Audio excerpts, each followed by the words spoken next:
And then हमने sodium की देखी, that was 494, potassium was 418, rubidium was 403 and caesium was 376।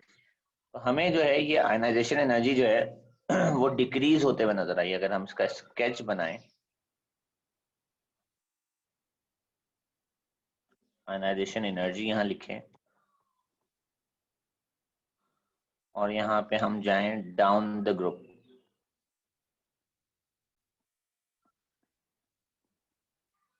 तो आयनाइजेशन एनर्जी जो है ना वो इस तरह से डिक्रीज हो रही है। ठीक है, सो इसकी रीजन हमें एक्सप्लेन करनी थी कि ऐसा क्यों हो रहा है। तो उस पर मैंने जब इन सबकी इलेक्ट्रॉनिक कॉन्फ़िगरेशन लिखी थी, तो लिथियम में से जो इलेक्ट्रॉन निकल रहा था वो 2s में से निकल रहा था, सोडियम में 3s में से निकल रहा था, और पोटेशियम में से 4s में से निकल रहा था, रुबिडियम और सीजियम में से रिस्पेक्टिवली 5s और 6s में से निकलेंगे। जिससे ये शो हो रहा है कि इलेक्ट्रॉन न्यूक्लियस से आगे शेल से निकलता जा रहा है। तो जब आप एग्जामिनर को आंसर लिखेंगे तो आप पहला पॉइंट लिखेंगे कि electrons are being remove from new shells. Distance या एटॉमिक रेडियस को एक वर्ड यूज कीजिएगा, is increasing down the group, जिसकी वजह से इनर शेल इलेक्ट्रॉन बढ़ रहे हैं और उससे शील्डिंग बढ़ रही है, बेशक आपका प्रोटॉन नंबर बढ़ रहा हो। तो ये हमने लास्ट क्लास में यहां तक पढ़ लिया था। ठीक है, आज इससे आगे हम पढ़ेंगे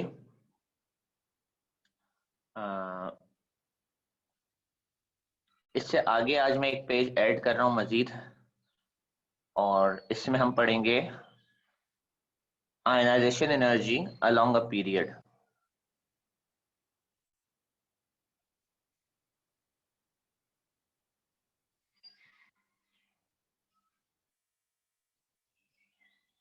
ठीक है, ये हमारी इस फाइल का नाम है।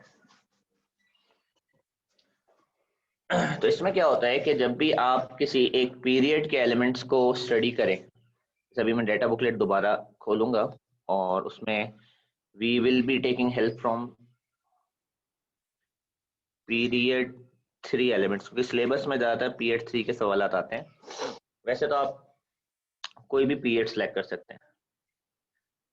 पीरियड 3 में पहला एलिमेंट है सोडियम, दूसरा एलिमेंट है मैग्नीशियम, तीसरा एलिमेंट है एल्यूमिनियम, चौथा एलिमेंट है सिलिकॉन, पांचवा एलिमेंट है phosphorus, sulphur, chlorine and argon. ये पीरियड 3 के मेंबर्स हैं। ठीक है, हमें डेटा बुकलेट में से इन सब की फर्स्ट आयनाइजेशन एनर्जी देखनी है।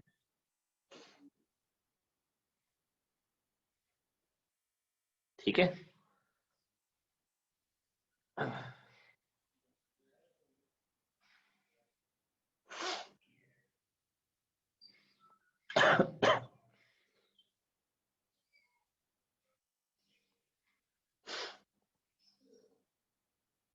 अच्छी बात है, ये सब आपको साथ में ही मिल जाएंगे।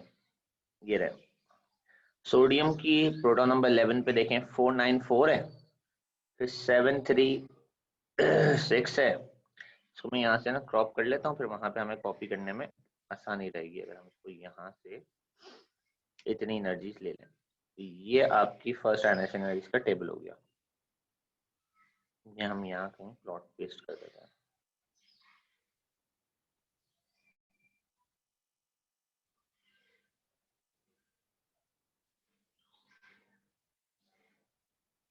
ठीक है, यहाँ पर इन सबकी फर्स्ट आयनाइजेशन एनर्जीज हो गई। इसको देखकर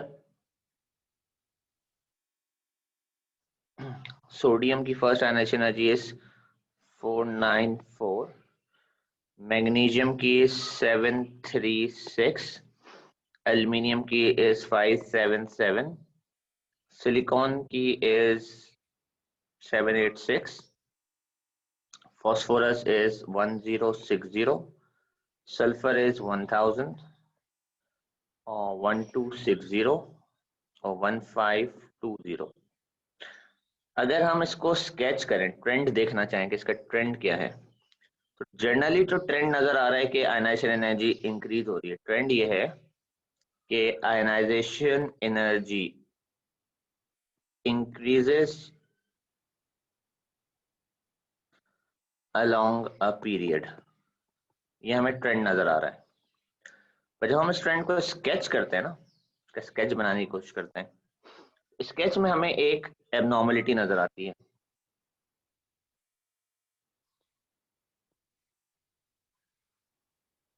वो ये है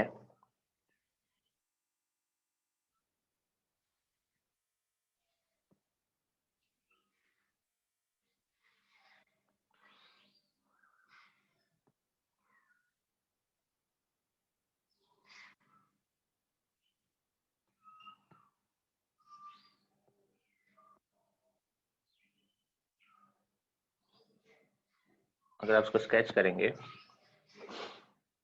और अब यहाँ पर लिखते हैं। अब इम्पोर्टेंट बात ये देखें, मैं ग्रुप 1 लिख रहा हूँ यहाँ पे ग्रुप 2 लिख रहा हूँ, फिर यहाँ पे ग्रुप 3, यहाँ पे ग्रुप 4, यहाँ पे ग्रुप 5, यहाँ पे ग्रुप 6,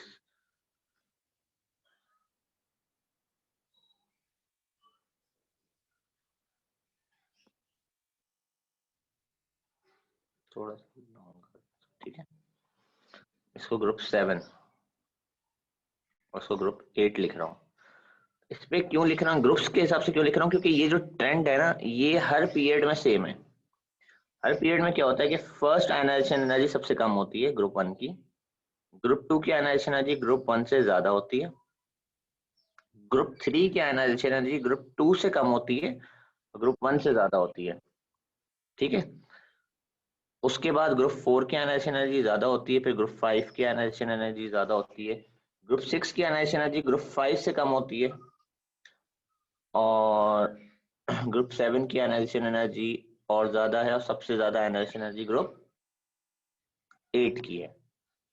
अगर ये मैं एनर्जी वैल्यूज असाइन करूं अभी इसके साथ, तो जैसे कि ये वैल्यू है 494, ये वैल्यू है 736, और ये वैल्यू देखें 577 हो गई। फिर उसके बाद 786 हुई, उसके बाद 1060 हुई, और फिर कम होके 1000 हो गई वैल्यू, और फिर 1260 हो गई वैल्यू, और फिर 1520 है वैल्यू। तो ये स्केच बन रहा है। स्केच में जो बात नोट करने की है वो ये है कि वैसे तो ट्रेंड इंक्रीजिंग है, बट साथ में एक और बात नोट करने की ये है कि there is a drop between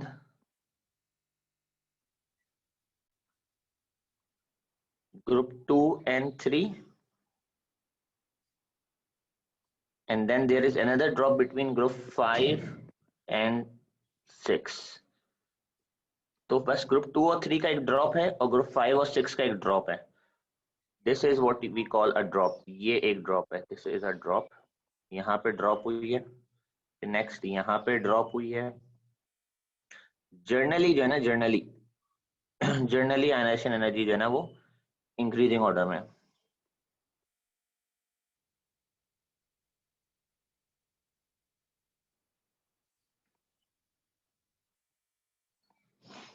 So this is your ionization energy over here. तो ये हम एक्सप्लेन करनी है तीन बातें। पहली बात हमें एक्सप्लेन करना है कि जर्नली इंक्रीज क्यों होती है, फिर हम एक्सप्लेन करना है कि ये ग्रुप 2 से 3 पे ड्रॉप क्यों होती है, और फिर ये 5 से 6 पे ड्रॉप क्यों होती है, ठीक है। तीन बातें हमें एक्सप्लेन करनी है इस जगह पे, ठीक है। तो पहला सवाल ये है कि in every period ionization energy generally increases।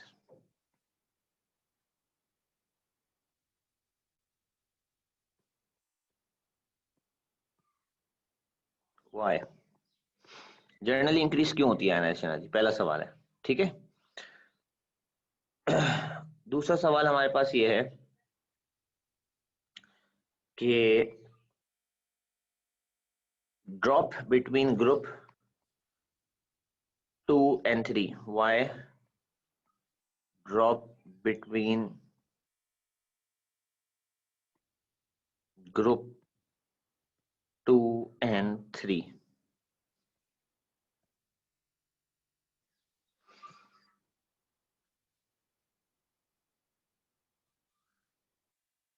ये हमारा एक सवाल है, ठीक है। और फिर हमारा एक और सवाल ये है,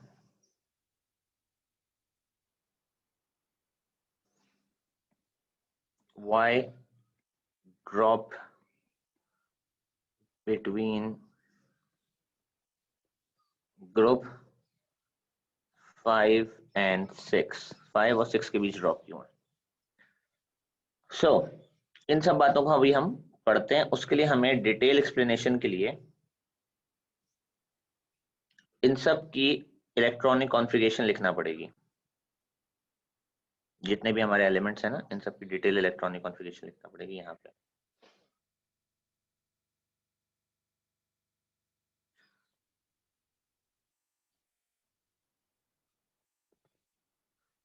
एक्सप्लेनेशन की यहाँ से मिलेगी कि पहले तो आप सोडियम की इलेक्ट्रॉनिक कॉन्फ़िगरेशन ड्रॉ करें 11 की। This is going to be 1s2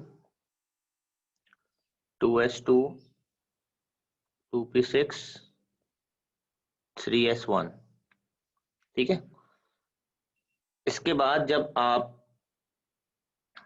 compare करेंगे इसको मैग्नीशियम से, तो आपको ग्रुप 1 से 2 में इंक्रीज होने की वजह समझ में आ जाएगी। ग्रुप 1 से 2 में आयनाइजेशन एनर्जी इंक्रीज क्यों होती है।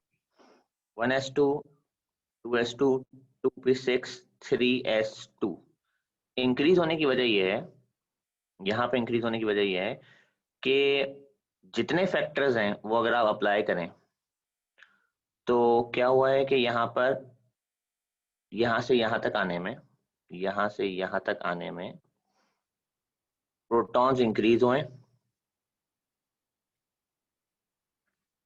ठीक है। सब शेल सेम रहा है, सब शेल वही है 3s और ये भी 3s है, और शील्डिंग सेम रही है। इस वजह से हम देख रहे हैं कि आयनाइजेशन एनर्जी बढ़ गई है, क्योंकि सोडियम की आयनाइजेशन एनर्जी थी 494 और इसकी आयनाइजेशन एनर्जी है 7736। so the credit goes to the proton increase, ठीक है। इसकी वजह से आयनाइजेशन एनर्जी बढ़ रही है, क्योंकि प्रोटॉन बढ़ रहा है इसलिए आयनाइजेशन एनर्जी बढ़ रही है। अब हमें देखना है कि जो अगला एलिमेंट है हमारे पास एल्यूमिनियम, उसमें आयनाइजेशन एनर्जी कम क्यों हुई मैग्नीशियम के मुकाबले में।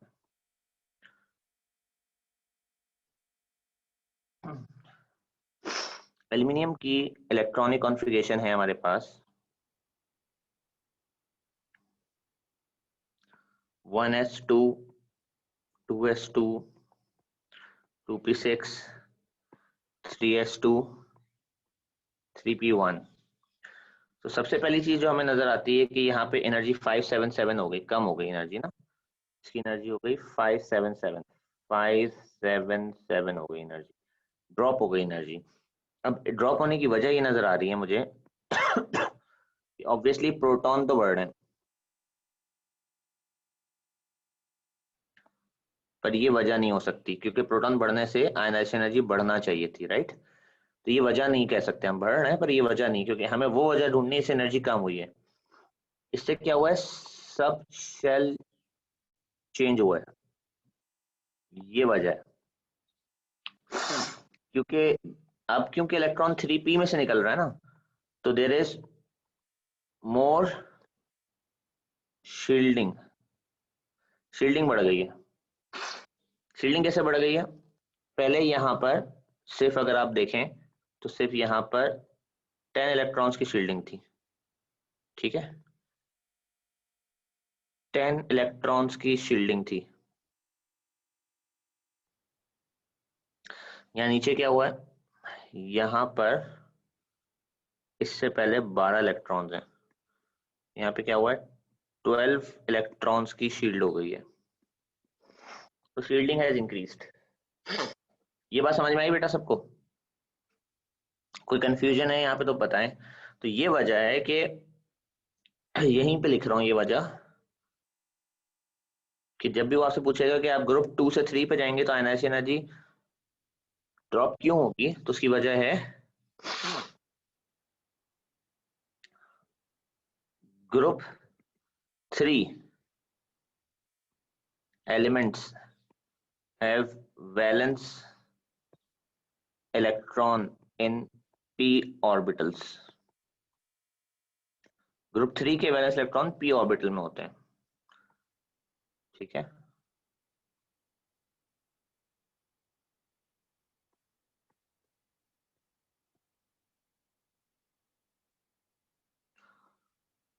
while group 2 have in s orbital,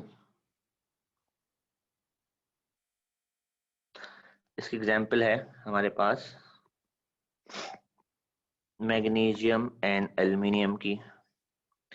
magnesium में क्या है,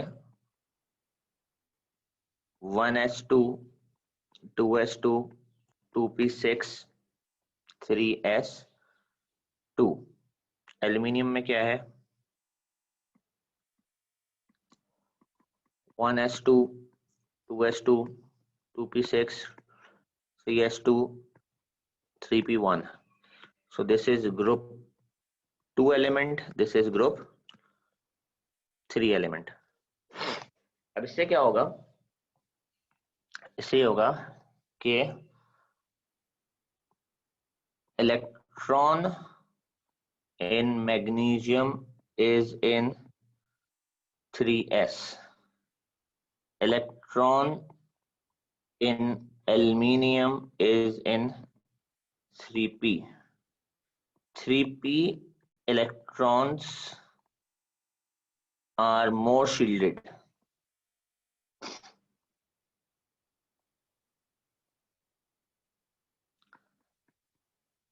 hence easier to remove, इसलिए इसको रिमूव करना आसान होता है।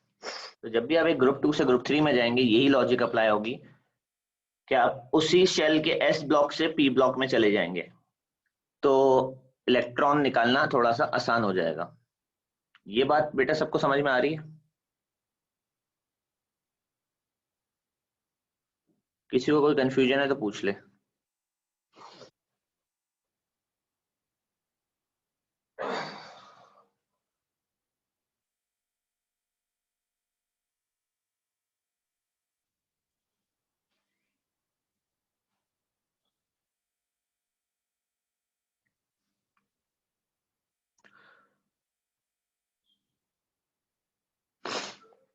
अच्छा जी, इसके बाद हम जिसने जो पूछना है माइक अनम्यूट करके पूछ ले, ठीक है। इसके बाद हम जो है वो अगला एलिमेंट यहाँ पे लिख रहे हैं और दैट इज सिलिकॉन। सिलिकॉन में इलेक्ट्रॉनिक कॉन्फ़िगरेशन है 1s2 2s2 2p6 3s2 3p2। अब कॉमन सेंस की बात यह है कि स्टूडेंट को दिख रहा है कि अब इलेक्ट्रॉन जो है ना वो 3p में भरना शुरू हो रहे हैं, तो अब जो है ना आपकी शील्डिंग बिल्कुल भी चेंज नहीं होगी, ठीक है। अब आपके पास हमेशा 12 इलेक्ट्रॉन्स की शील्डिंग रहेगी, 12 इलेक्ट्रॉन्स शील्ड रहेगी आपके पास हमेशा। तो मुझे बार बार इसको लिखने की जरूरत नहीं है, क्योंकि मैं आपको पहले ही बता दूं कि इसके बाद जो अगला एलिमेंट है फास्फोरस, उसकी कॉन्फ़िगरेशन आपको पता है जाके खत्म होनी है 3p3 पे। उसके बाद अगला एलिमेंट है दैट इज सल्फर, उसकी कॉन्फ़िगरेशन खत्म होनी है 3p4 पे। उसके बाद जो अगला एलिमेंट है क्लोरीन, उसकी कॉन्फ़िगरेशन खत्म होनी है 3p5 पे। और उसके बाद जो आर्गन है लास्ट एलिमेंट वो खत्म होना है 3p6 पे। तो अब सब में शील्ड सेम रहेगी, इसलिए मैंने इसको डीटो कर दिया। तो ना सबशेल चेंज होगा ना शील्ड चेंज होगी, सिर्फ प्रोटॉन बढ़ रहा है, ग्रेजुअली प्रोटॉन बढ़ रहा है। पर फिर भी आपको जो है ना वो एक ड्रॉप नजर आ रहा है फॉस्फोरस से सल्फर पे, तो उसकी वजह क्या है? ठीक है, तो पहले तो हम इनकी एनर्जी साथ में लिख लें ताकि आपको ये याद रहे। जैसे कि सल्फर की एनर्जी है, सल्फर की एनर्जी है 786। ठीक है, यहां से मुझे दिख रही है, this is 786, this one is 1060, this one is 1000, नीचे वाली 1000, उससे ऊपर वाली इज 1260, और लास्ट वाली हमारे पास एनर्जी है 1520। तब हमें इसका रीजन बताना है। हम ये देख रहे हैं कि जब हम यहां से यहां जाते हैं तो क्या बढ़ते हैं?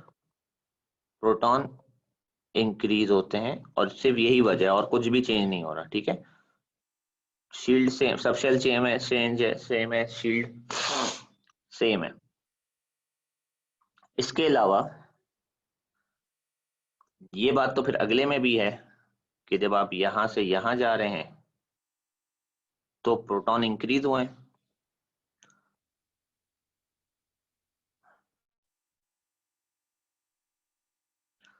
पर ये वजह नहीं बन सकती डिक्रीज होने की। तो यहाँ पे डिक्रीज क्यों है? यहाँ कोई वजह समझ में नहीं आ रही डिक्रीज होने की, क्योंकि सब शेल भी वही है, शील्डिंग भी वही है, और प्रोटॉन बढ़ा है। ठीक है, तो यहाँ ये वजह ये देते हैं कि जब भी आप किसी ग्रुप 5 से, दिस इज ग्रुप 5, ग्रुप 6 के एलिमेंट पे जाते हो, ठीक है, ग्रुप 5 से ग्रुप 6 के एलिमेंट पे जाते हो, तो उसमें ड्रॉप आता है, और उसकी वजह ये है, उसकी वजह ये है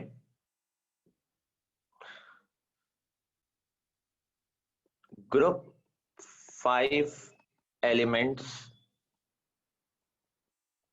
have valence p3 orbital। Group 5 का वैलेंस जो होता है ना वो p3 ऑर्बिटल होता है। ग्रुप 6 elements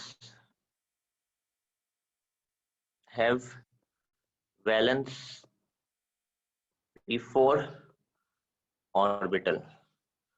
p3 ऑर्बिटल कैसा होता है? p3 ऑर्बिटल ऐसा होता है, इसको p3 कहते हैं। p4 ऑर्बिटल कैसा होता है? को हम p4 कहेंगे।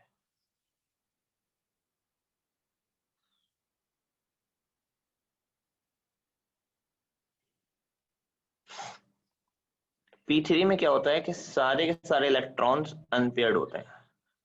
p4 में क्या होता है कि एक ऑर्बिटल पेयर्ड होता है। ये मेन डिफरेंस होता है।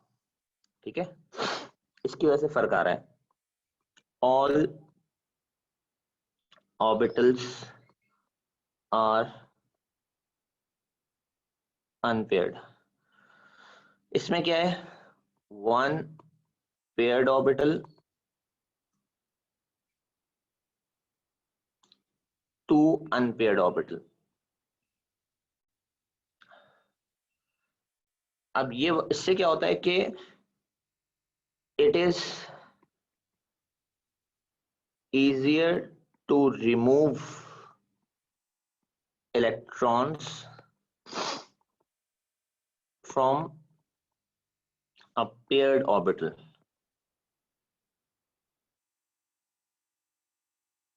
due to repulsion between electrons। Electrons के बीच जो रिपल्जन होती है उस वजह से। तो अगर हमारे पास सवाल आए एग्जाम में इस तरह का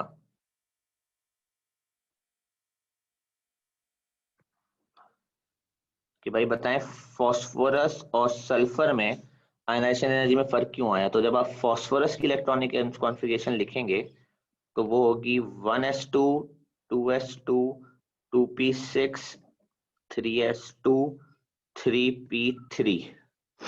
जब आप सल्फर की कॉन्फ़िगरेशन लिखेंगे तो वो होगी 1s2 2s2 2p6 3s2 3p4। इसके बाद उसको कंक्लूड करके देंगे कि electron in phosphorus is in unpaired 3p orbital. Phosphorus का इलेक्ट्रॉन अनपेयर्ड 3p ऑर्बिटल में। और फिर आप नेक्स्ट पॉइंट बोलोगे electron in sulphur is in paired 3p orbital. इसका इलेक्ट्रॉन पेयर्ड वाला निकल रहा है।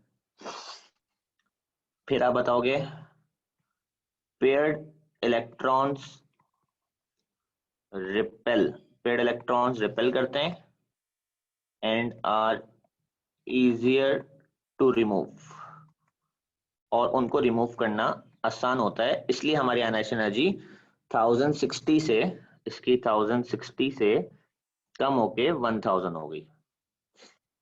ये बात समझ में आई बेटा सबको?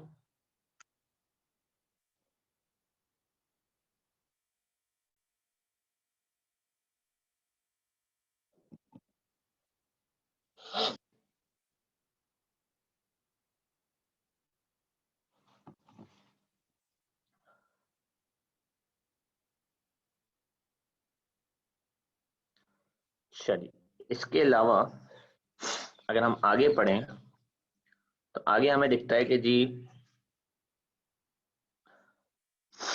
यहां फिर एनर्जी बढ़ रही है और उसकी वजह सिर्फ एक ही है कि क्या बढ़ रहे हैं, प्रोटॉन इंक्रीज हुआ है। और फिर यहाँ एनर्जी बढ़ी है और उसकी भी वजह क्या है, प्रोटॉन इंक्रीज हुआ है। सही है? तो एक फैक्टर तो लाजमी बढ़ रहा है जो कि आयनाइजेशन एनर्जी को मुसलसल बढ़ाने की कोशिश है कर रहा है, एंड दैट इज प्रोटॉन। यहाँ क्रेडिट प्रोटॉन को जाता है, यहाँ क्रेडिट प्रोटॉन को जाता है, मुसलसल यहाँ बीच में भी क्रेडिट प्रोटॉन को जाएगा। यहाँ मैंने लिखा नहीं है पर ये क्रेडिट भी प्रोटॉन को ही गया है। This is also proton increase.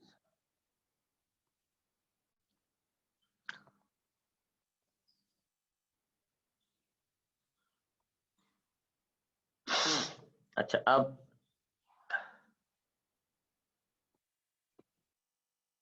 हमें इन सब के एटॉमिक रेडियस भी देखना पड़ेंगे कि इन सब का साइज क्या था, किसका इलेक्ट्रॉन न्यूक्लियस से करीब था। एटॉमिक रेडियस ये आपको डाटा बुकलेट से मिलेंगे।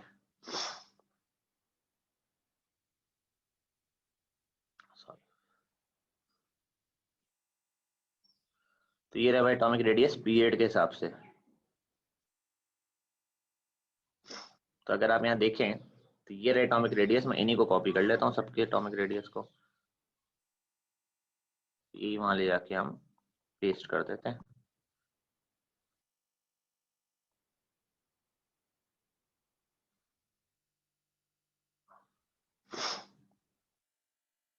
थोड़ा सा इसको ऊपर मूव कर लेते हैं।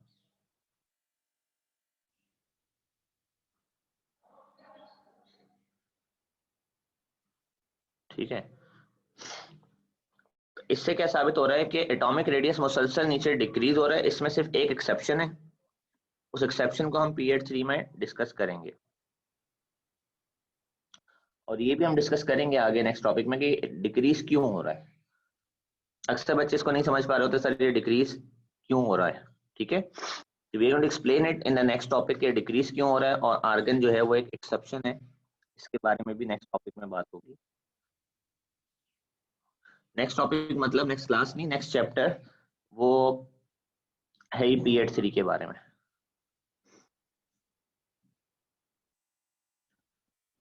So this is an exception. Having said this, हमें जो वजह नजर आ रही है मुसलसल बढ़ने की, वो ये है। मुसलसल बढ़ने की वजह ये है, सामने यहाँ लिख रहा हूँ। सबसे पहली वजह मुसलसल बढ़ने की है प्रोटॉन इंक्रीजेस। सबसे पहली वजह है प्रोटॉन बढ़ रहे हैं, देखिए मुसलसल प्रोटॉन बढ़ रहे हैं। दूसरी वजह है एटॉमिक रेडियस डिक्रीजेस। ये दोनों फैक्टर ने आयनाइजेशन एनर्जी बढ़ा रही है। ये देखिए ना, एटॉमिक रेडियस बढ़ा, आयनाइजेशन एनर्जी, एटॉमिक रेडियस कम हुआ, आयनाइजेशन एनर्जी बढ़ी, प्रोटॉन बढ़ा, आयनाइजेशन एनर्जी बढ़ी। तीसरा फैक्टर है आपके पास shielding remains almost same।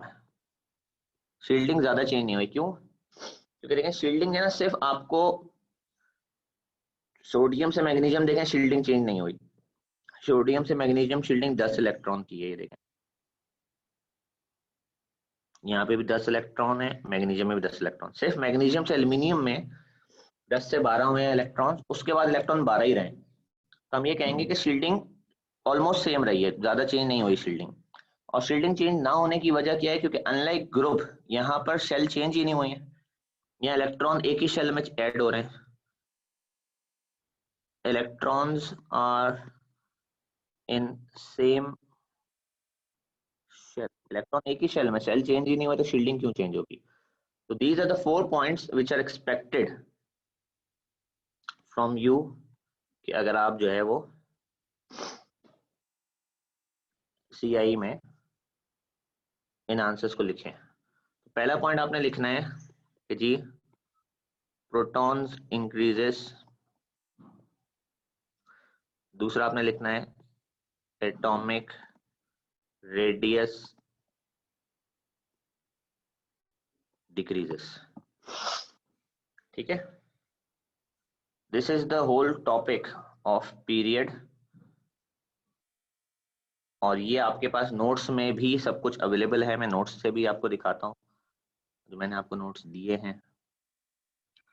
मैंने फिर से दोबारा से एक्सप्लेन कर दिया आपको।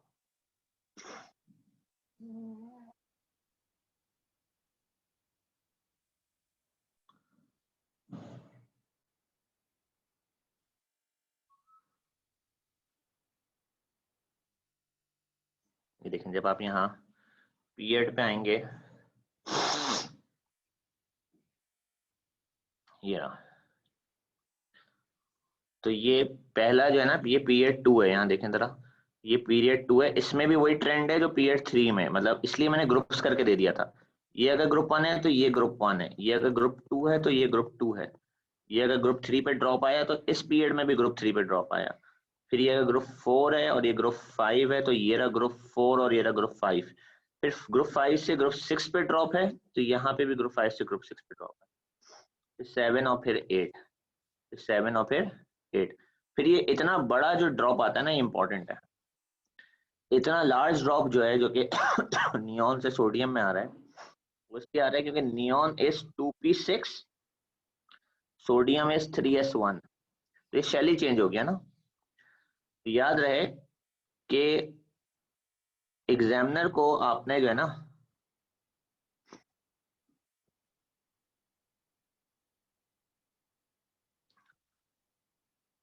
ये बताना है कि आपको पता है कि ये जो है ना, ये कि ये एक अलग पीरियड है और ये एक अलग पीरियड है। ठीक है,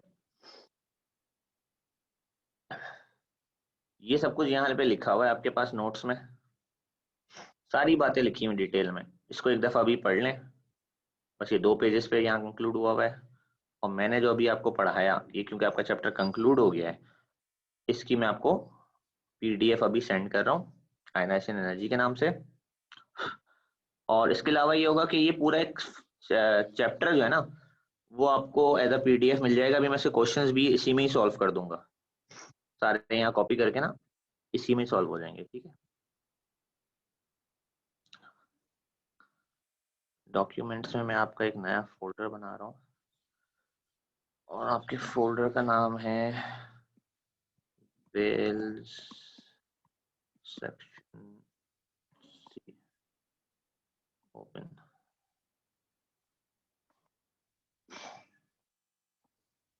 आयनाइजेशन एनर्जी की ये आपकी सेकंड क्लास थी। ठीक है,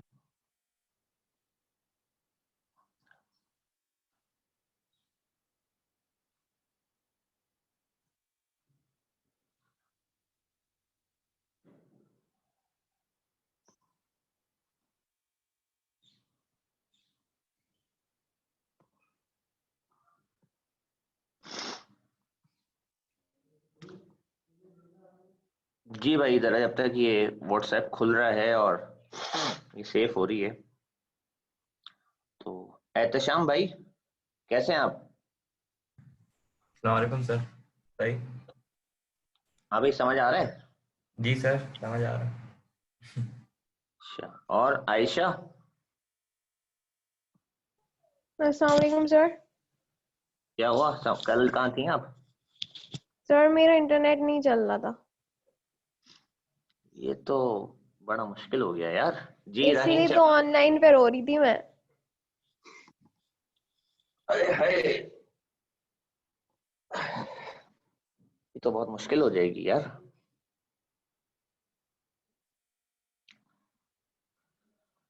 जी रहीम चैप्टर खत्म हो गया और बाकी बच्चे भी चैप्टर खत्म हो गया। अब आपने इसके सारे क्वेश्चंस कर लेने हैं। तो आपके पास 2 दिन है। एमसीक्यूज, थ्योरी, मल्टीपल स्टेटमेंट, सारे क्वेश्चंस करें। फिर मंडे वाली क्लास से मैं उन्हें यहाँ सॉल्व करना शुरू करूंगा। ठीक है, तो आप लोग है ना सारे कर लीजिए बिल्कुल। इस चैप्टर को बुक से पढ़ें। देखिए ऑनलाइन में ना थोड़ी मेहनत आप लोगों को करना पड़ेगी। बुक से पढ़ें, क्वेश्चंस करिए, फिर मैं यहाँ सॉल्व करूंगा सारे क्वेश्चन। इस तरह फिर हम लेके चलेंगे। 1 मिनट, ये कनेक्ट नहीं हो रहा।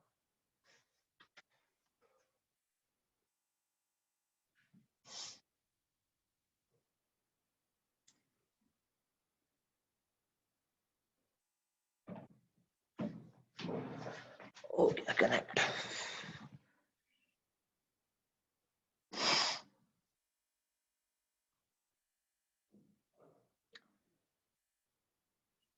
चलिए, documents, section C, energy 2, open file.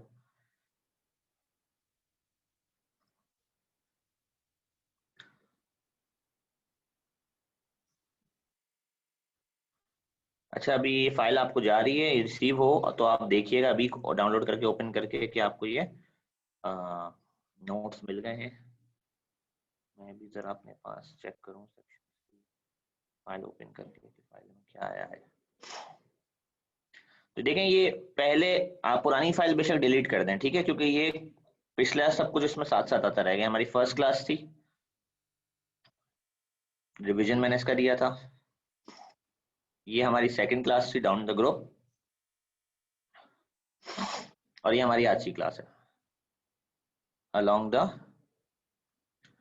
Period. ठीक है,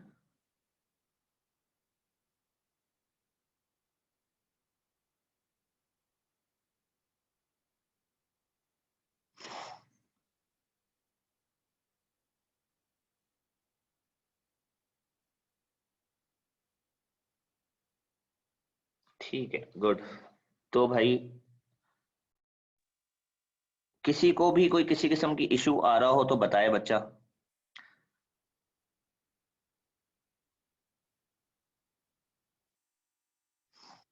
आई थिंक, जी वजिया, क्या हालात चल रहे हैं? जी सर। समझ में आ रहा है? कोई जी प्रॉब्लम तो नहीं हो रही? नहीं नहीं। अच्छा ठीक है, चलें, अब आप लोग सारे क्वेश्चंस कर लीजिएगा और फिर मंडे को मुलाकात होती है। अल्लाह हाफिज।